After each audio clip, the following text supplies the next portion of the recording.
When you think impact transfers in Big East basketball heading into this season, these two guys come to mind. Marvin Clark and Justin Simon from St. John's are our guests this week. Guys, thanks for coming in from Queens. How's it going? Yeah, it's going great, man. Thanks for having us. Absolutely. I'm excited. I know he's excited. This is something we've always talked about. So this is talked about this a lot of this stuff last year, so excited for it to finally be here. Be coming around. Yeah, I got to start with this past year. I know that you've been thinking about getting on the floor finally. So now that it's just a matter of not even months, but weeks away from college basketball starting, about 7 weeks or so, when you think about stepping on the floor for the Johnnies, what comes to mind? Man, just tradition and just bringing that back to St. John's, the winning tradition. I know that's what me and him talked about, just stepping on the floor, playing for Coach Mullen. It's going to be amazing, man. Just that feeling, and just to be able to play again, that feeling of the game being taken away from you for a year or so and some change. Just getting back on there, I know it's going to be so many emotions. Yeah, for me it's just, really for both of us, just bright lights, a chance to play in the biggest city in the world, and bring a storied program back to prominence. And that's the challenge, and that's when we were going through the recruiting process, the challenge that we both wanted to embark on, and just happy that it's finally here. What'd you take away from last year, sitting out and watching your team compete night in and night out, that you could take with you and bring to this team this year? Well, last year, I just think, we had a very good, talented team, a very young team, that didn't have much experience. So at times, we would have moments in games where, we weren't able to kind of get over that hump where we dig ourselves in big holes. But this year we have, me and Simon, and everybody on our team is seasoned now. So, for us, we're just, trying to bring something that, which is leadership that we didn't have last year. And, I'm more than excited. Yeah, definitely what he said, to piggyback when he said leadership, just that defensive just anchor, two guys that can come in and just be able to help rebound, being vocal, just somebody to just keep the group poised and, just ready to attack. One thing that I noticed throughout last year, since you guys were off the floor, you're kind of player coaches in that way because you're giving advice to those young guys. Coach Mullen, I see you walking back to the locker room with him, and you talk to him. When you think about the relationship that you've already grown with Coach, how special is that to have? I mean, that's special. You think of just transferring, you're sitting out for a year, they don't touch you, they just let you be. But really our staff, they made us feel like we were playing that year. They were on us every day, just as if we had a game the next day, stuff like that. I know our staff, they were big on that, making sure we worked hard and all that. But our relationship with them, it's a really good bond. That's what I love about, our staff. They seem real cool, calm, and like friends to us, but still be able to have that, leadership. And, they embraced us from day one, and asked us our opinion on things, and they teach us the game. But also, what I love about our staff is they're humble. Like they're NBA legends, Hall of Fame. Like they worked at the highest level, but they're humble enough to ask you, what do you see out there on the floor, and ask us how me and Simon are kind of like the bridge from our coaches to the teammates. So they come to us and ask for advice all the time as far as what we should do and how we should do things. So it's pretty sweet. It's a pretty sweet relationship. And I got to imagine, for any transfer, when you talk to a lot of those guys, they're thinking, man, how am I going to be able to get through this year? To make it through, to go through the workouts and not be able to play a game. So was that something that you guys were concerned about with at first when you jumped into it, and then how'd you get through it? Well, when I first announced that I was transferring, I was thinking about something like that. But I mean, when our visit together and saw that we could be in this together every day, working out, getting better, communicating with each other, and just going through everything together, that just made it even sweeter. So, I mean, that played a big part of why I came to St. John's, just to come here with him and have somebody to go through it with. I've witnessed the transfer process. One of my good friends, Aaron Harris, who transferred from West Virginia to Michigan State, he was alone in the process. So him not being able to go on trips alone, you could see that kind of had an impact on him. But, from day one of the recruiting process, I was telling him, we're going to be in it together. Like, we'll have each other. So, when they're gone, we'll be able to get in the gym together. Be able to, and I think that kind of like built our relationship even more, because while, the team's gone, we're at home, and you know, we're rooting our team on, and you know, kind of building our relationship. So, when did you guys first meet? I think on our we both played in the Wooden Classic in Anaheim. Yep. Last year, 2 years ago. 2 years ago. So we kind of knew of each other then, but we didn't like physically meet each other until May of. Actually, it was April 17th. Yeah. So somewhere around there. Yeah. So that was like the first. That's when it started.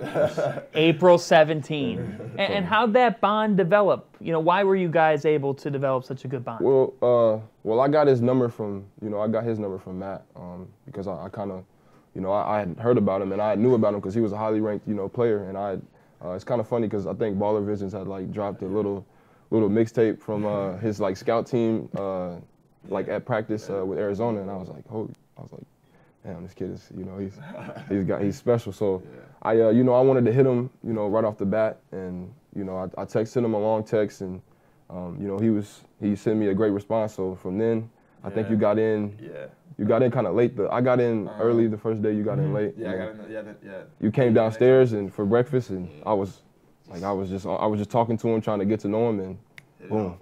You remember April 17th? What'd you have for breakfast that morning?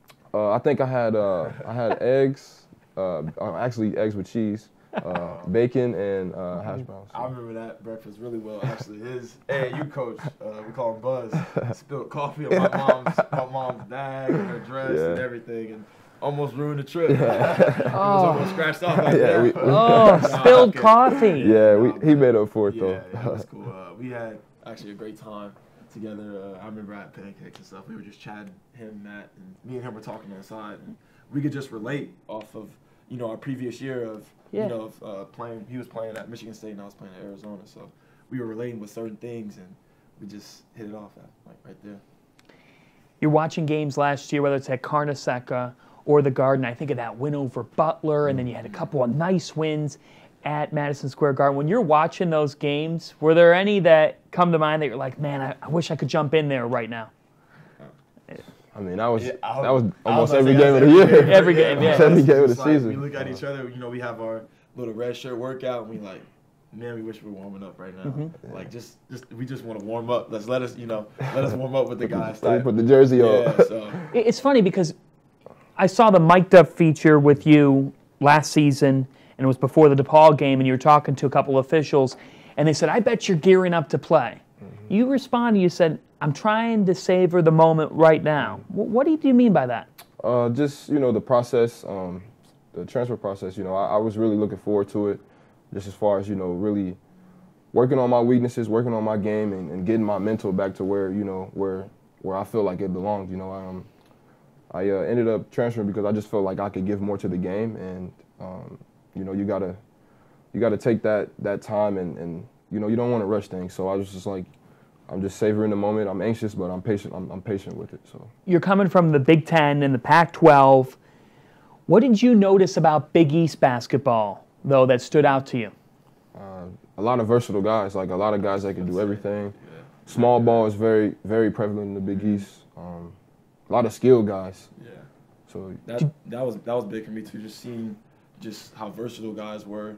And it's not as many traditional bigs, so you know, there's a lot of bigs that can step out, hit a couple threes, and just the versatility, really. And really just seeing like how you can impact, you know, the league. You know, I remember playing against Butler, and Coach G was, you know, at half he was, you know, talking to me. He was like, "Do you see how you can impact this league?" And you know, being a stretch four or not a traditional wingman, you know, the game is just going to positionless basketball, and you get, like in the Big East, you can see that. There's a lot of that, yeah.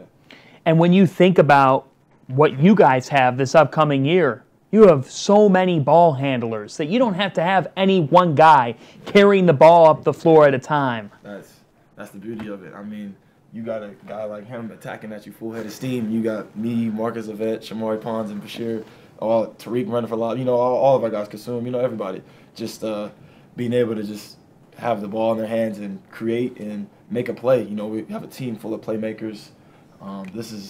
it's gonna be exciting. I mean, I can't really speak for A lot of everybody. athletes, I mean, it's gonna be special. Watch your head on 3-on-2 fast breaks. The fast breaks. We get a rebound and run. And that's what we encourage, and pick up and practice. We play with a 24-second shot clock, and you have to get the ball advanced at half court in 4 seconds. So if you don't, it's a turnover. So that's what Coach Mullen and Greg and Mitch, they want us to play really fast, play under control, make the right plays, make the extra pass, and that's what it's looking like so far. A lot of playmakers, like I said. It's going to be special. You transfer from good coaching staffs. There's no doubt about that. What's the difference to being coached by Chris Mullen? Well, I think, the difference is, Coach is a guy that's done it at the highest level. He's in the Hall of Fame. So, that's I think, every player's dream is to make it there. So, something that, is instilled a lot of things into me that, Coach didn't have to teach to me, but, Coach is just a little more lax. But what he's teaching me is just, how to become a better player and how to play the game and how to, make it to the next level, whether it's NBA or overseas. So I just think the difference is, he's just, taking what's already been, kind of melted together, put together, and, he's instilling his own, will into you, which is really unselfishness. I mean, really, almost everything he said, we've had several talks, so, I mean, we relate on a lot of that because I feel like Sean Miller is just like Tom Izzo in a way, like, a lot of success, history for the university and stuff like that. I learned a lot playing under Coach Miller. I was young, so had some growing pains, of course, freshman coming in. But, coming from a program like that with Coach Miller and how he was playing for Coach Mullen, he's given me a lot of confidence, and I've been able to just find myself back as a player and just play freely without thinking. I can play hard without thinking, and I'm really excited to just play for the staff that we have. We got a bunch of fan questions here. I'll start to work those in. If the you from a year ago played the you right now, what would the result of that be? It would be a lot of blood, sweat, and tears. It'd be a war for sure. Because I rely on my toughness and my physical ability. But I think just the me now, I just think a lot less, play a lot free, and I'm a lot more confident. Like he said, coach is big on instilling confidence into you. And right now, I just feel very confident, and I feel like I'm the best that I've ever been. So. Well, you say free. Is that one of the valuable things about playing for Coach? Is that he just allows you guys to have a freestyle? If it's the right, the right play, of course, he's letting you go. He trusts us. Like he works with us every day, so he sees what we can do. And if you can do it, if you work on it, go ahead and do it. That's what we'll work on. What haven't we seen from Justin Simon thus far that we're about to see this year? Man, just a guy with a lot of energy. Like Marvin said, free mind. Just a lot of playmaking. Craftiness. Just sharing the ball, being a facilitator. The ball a lot more in my hands. Been working with Mitch on my jump shot, so you definitely see a lot more of that. But just fun, just the fun side of me, just bringing that back. I can play. I feel like I can play hard and just have fun out there. Like this is the game I've been playing since I was 3. I think what the fans can really rely on and see from both of us is that we have fun playing this game, and they'll see a lot of emotion. We'll definitely give them personalities that they can latch on to and that they'll love. So just embracing the moment, playing in New York City is just amazing, and be able to just lead the city to where they have been before. Hopefully that's what we plan on doing. So how much of that factored into coming to St. John's is that you are New York's team and that you get to walk into Madison Square Garden and that's where you call home? I mean, that's big. Like I said, that's big. Bright city, big lights. You know what I'm saying? It's just a once in a lifetime experience. I feel like it's just playing, just embracing that moment, playing in the Garden. Not most teams get to play in an arena like that, their home arena and NBA arena. So it's something exciting to look forward to. Something I came here for, and you can own the city if you win. You taste that Big East tournament last year where you guys had a nice night against Georgetown. I know that rivalry is going to be interesting this year. And the next day, tough loss to Villanova. Do you think about, man, if I can get in there, and if you guys can both get in there, mesh with the talent that you already have, that this can be the start of something great at St. John's? No question. It's kind of funny that you mentioned that because during that game, you know, once the buzzer rang off, I took a picture of that score, and you know, that's something that, you know, that I want to bring up. Our first practice is next Friday, so that's something that, you know, I'll show the team, and we'll use that for fuel. But it's definitely, you know, that's definitely huge. I think, you know, the emotional, you know, factors that factored into our first game with Georgetown. You know, it was big win, you know, great thing. But that's why I say with leadership is, you know, we'll be those guys that can, you know, once we get back to the hotel, hey guys, you know, great win tonight. You know, it's nice that we beat our rivals, but we got to lock in and you know, get ready to play the best team in the conference, if not in the country. So I just think that's something that we'll both bring to this team. Schedule highlights. I know you guys are going to Los Angeles, heading to California. Yeah, yes sir. How much you looking forward to that? Oh man, I can't wait. Playing in front of you know, my hometown. It's been my dream, you know, playing the Staples Center. Never got a chance to. We actually make a trip to Phoenix. Yes. We play Grand Canyon there at the Phoenix Suns Arena, so that should be good. A lot of Arizona fans have been blowing me up to you know, they're gonna stay. They've been showing me pictures of the tickets already. So I mean, it's gonna be big to, you know, put on for my home city and my hometown. Playing in those NBA arenas, that's definitely a highlight. You know, somebody will be watching, and you know, those are arenas that, you know, that pros play in and get ready and go to work in every day. So I would definitely say Orlando too. We have a big chance, you know, to come home with the championship if you know, if we take care of business in that tournament. So that's definitely a highlight of the season. And you know, we have Duke at the Guard. Uh-oh. February 3rd. It's gonna be special. That's another highlight game this season. But I mean, every game for us, we're gonna approach the same way.